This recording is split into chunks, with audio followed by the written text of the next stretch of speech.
নিউজিল্যান্ডের এক কৃষক এক অদ্ভুত সিদ্ধান্ত নিয়েছিলেন। তিনি প্রায় 400টি ভেড়ার প্রথম দলকে একটি সদ্য তৈরি এক দ্বীপে ছেড়ে দেন। সেই দ্বীপে না ছিল কোনো মানুষ, না ছিল কোনো গাছ, শুধু ঠান্ডা হাওয়া, ছিল ধারালো পাথর আর শেষ না হওয়া একাকিত্বের অনুভূতি। কৃষকের ধারণা ছিল ভেড়াগুলো স্বাধীনভাবে ঘুরে বেড়াবে, স্বাভাবিকভাবে বড় হবে এবং তাদের উলের উৎপাদন বাড়বে। কিন্তু দ্বীপের কঠোর ও বিপজ্জনক আবহাওয়া তার সব আশা চূর্ণ করে দেয়। হতাশ হয়ে তিনি ভেড়াগুলো সেখানেই ফেলে মূল ভূখণ্ডে ফিরে যান। বছরের পর বছর, এমনকি কয়েক দশক কেটে যায়, কেউ আর সেই দ্বীপের দিকে ফিরে তাকায়নি। প্রায় 50 থেকে 60 বছর পর 1970-এর দশকে যখন কিছু মানুষ সেই দ্বীপে পৌঁছায়, তখন তারা যা দেখতে পায় তা ছিল চরম বিস্ময়কর। দেখে মনে হয় এ যেন একটি বিবর্তনের কোনো নতুন প্রজাতি। কিন্তু প্রশ্ন ছিল, মানুষের কোনো সাহায্য ছাড়াই এত বড় পরিবর্তন কিভাবে সম্ভব হলো?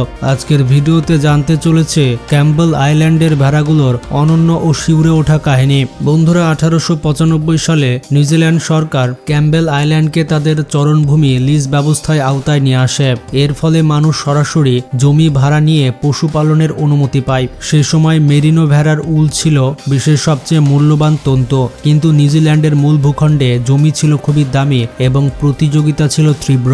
অন্যদিকে ক্যাম্বেল দ্বীপ ছিল পুরোপুরি ফাঁকা। সেখানে সবুজ ঘাস, বড় বড় ঔষধি গাছ ছিল এবং সবথেকে বড় কথা, কোনো শিকারী প্রাণী ছিল না। এটি যেন এক নিখুঁত প্রাকৃতিক ফর্মুলা। জমি ভাড়া নাও, ভেড়া পালন করো, উল বিক্রি করো আর প্রচুর লাভ করো। জেমস গোল্ডেন, যিনি ওক বুনো এলাকার বাসিন্দা ছিলেন, তিনি প্রথমেই এই জমি লিজ নেন। তিনি প্রায় 400 থেকে 500টি ভেড়া নিয়ে সেখানে চাষ শুরু করেন। কিন্তু 1900 সালের মধ্যেই তার পুরো পরিকল্পনা ভেস্তে যায়। এই দ্বীপটি মূল ভূখণ্ড থেকে প্রায় 660 কিলোমিটার দূরে ছিল। সেখানে রসদ পৌঁছানো ছিল কঠিন এবং ব্যয়বহুল। গড় তাপমাত্রা ছিল মাত্র 6 থেকে 8 ডিগ্রি সেলসিয়াস। প্রবল বাতাস, তুষারপাত এবং অনিশ্চিত আবহাওয়া ভেড়াগুলোর টিকে থাকা কঠিন করে তোলে। ঘাসের অভাবে উলের মান ও উৎপাদন প্রায় ধ্বংস হয়ে যায় এবং শেষ পর্যন্ত পুরো প্রকল্পটি আর্থিক ক্ষতির কারণ হয়, যার ফলে গোল্ডেনকে দ্বীপ ছেড়ে যেতে হয়। কিন্তু ভেড়াগুলোকে সেখানে নিজেদের ভাগ্যের উপরে ছেড়ে দেওয়া হয়। পরবর্তীতে আরেকজন ক্যাপ্টেন এই দ্বীপটি লিজে নেন এবং বড় পরিসরে ভেড়া পালন শুরু করেন। তিনি প্রায় 3 দফায় 3000 থেকে 4000টি ভেড়া দ্বীপে পাঠান। 1916 সালের মধ্যে ভেড়ার সংখ্যা বেড়ে দাঁড়ায় প্রায় 8000-এ। সে সময় এই দ্বীপটি ভেড়া পালনের জন্য যেন স্বর্গের মতো মনে হচ্ছিল, কারণ এটি পুষ্টিগুণে ভরপুর ছিল, বিশেষ করে নানা ধরনের ঔষধি উদ্ভিদে। এই গাছগুলো সূর্যের আলো শোষণ করে নিজস্ব তাপ উৎপাদন করতে পারত, স্বাভাবিকভাবে টিকে থাকতে সক্ষম হয়েছিল। সময়ের সাথে সাথে পরিস্থিতি বদলাতে শুরু করে। প্রাকৃতিক খাদ্য সম্পদ ধীরে ধীরে কমতে থাকে এবং ভেড়ার সংখ্যাও হ্রাস পেতে থাকে। এটি ছিল প্রকৃতির সীমাবদ্ধতা। আর লাগামহীন জনসংখ্যা বৃদ্ধির সঙ্গে সঙ্গে সমস্যাও বাড়তে থাকে। শেষ পর্যন্ত 1931 সালে এই বড় প্রকল্পটি পুরোপুরি পরিত্যাগ করা হয়। আগের মতোই রসদের সমস্যা, কঠোর আবহাওয়া আর একই ধরনের জটিলতা আবার সামনে আসে। সেই সময় দ্বীপে প্রায় 4000টি ভেড়া থেকে গিয়েছিল। তাদেরকে আবার মূল ভূখণ্ডে ফিরিয়ে আনার খরচ ছিল অত্যন্ত বেশি। তাই ভেড়াগুলোকে দ্বীপে একা ফেলে দেওয়া হয়। সব থেকে বড় ঝুঁকি ছিল, এই ভেড়াগুলো প্রকৃতিগতভাবে বন্য প্রাণী ছিল না। তাদের নিয়মিত উল কেটে দেওয়ার প্রয়োজন হতো। তা না হলে উল ভয়ঙ্করভাবে শরীরে জমে যেত, যা অতিরিক্ত গরম, ওজন বৃদ্ধি এবং সংক্রমণের মাধ্যমে তাদের জীবনের জন্য মারাত্মক হুমকি হয়ে দাঁড়াতে পারত। তাছাড়া তাদের আত্মরক্ষার ক্ষমতাও ছিল খুবই সীমিত। না তাদের শিকার করার অভিজ্ঞতা ছিল, না ছিল শিকারীদের হাত থেকে বাঁচার কৌশল। কিন্তু ক্যাম্বেল দ্বীপের অনন্য প্রাকৃতিক পরিবেশই তাদের জন্য এক শক্তিশালী রক্ষা কবচ হয়ে ওঠে।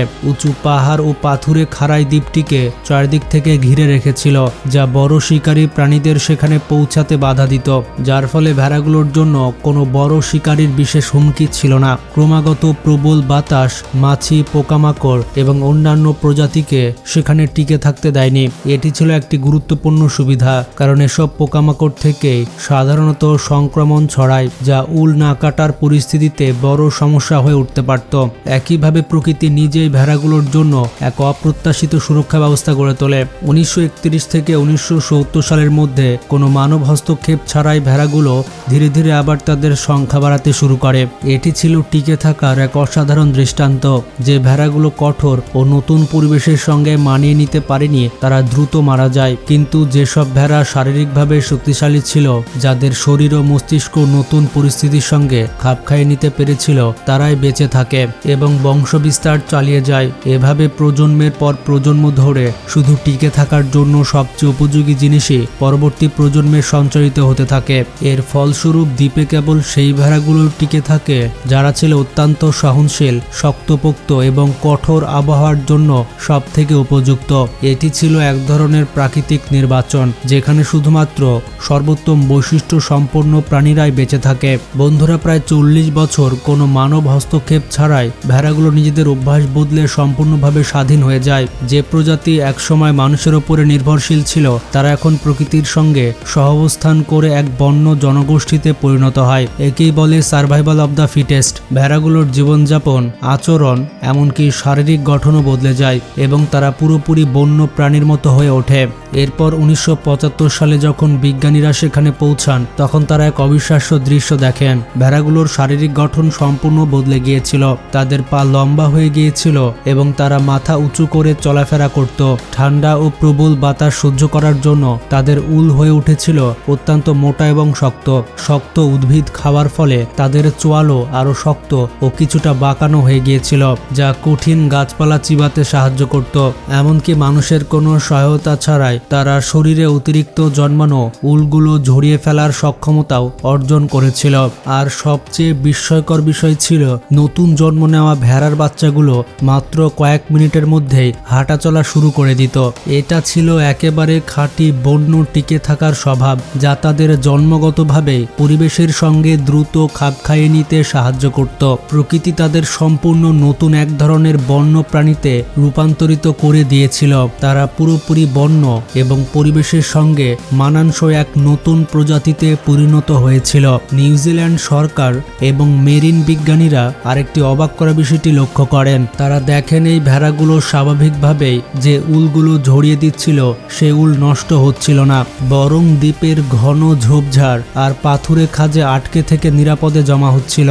যখন সেই উলের নমুনা ল্যাবরেটরিতে গিয়ে মাইক্রোস্কোপে পরীক্ষা করা হয় তখন বিজ্ঞানীরা হতবাক হয়ে যান। তারা আবিষ্কার করেন চরম প্রতিকূল আবহাওয়া আর তীব্র ঠান্ডা বাতাস এই উলকে পৃথিবীর অন্যতম সবথেকে বিরল, সূক্ষ্ম এবং মজবুত রেশায় পরিণত করেছে। এই উলের কোমলতা কাশ্মীর উলের চেয়েও অনেক বেশি ছিল এবং সাধারণ উলের তুলনায় এর ওজন ছিল অত্যন্ত হালকা। সরকার সঙ্গে সঙ্গে এই সোনালী সুযোগ বুঝে ফেলে এবং একটি বিশেষ দল গঠন করে যারা দ্বীপ জুড়ে ছড়িয়ে থাকা এই মূল্যবান উল সংগ্রহ করার কাজ শুরু করে। আপনি বিশ্বাস করবেন না, পরবর্তী 10 বছরে শুধু এই ঝরে পড়া উল প্রক্রিয়াজাত করে যখন আন্তর্জাতিক বাজারে উপস্থাপন করা হয় তখন ইউরোপ এবং ইতালির বড় বড় ফ্যাশন হাউসগুলোই এর প্রধান ক্রেতা হয়ে ওঠে।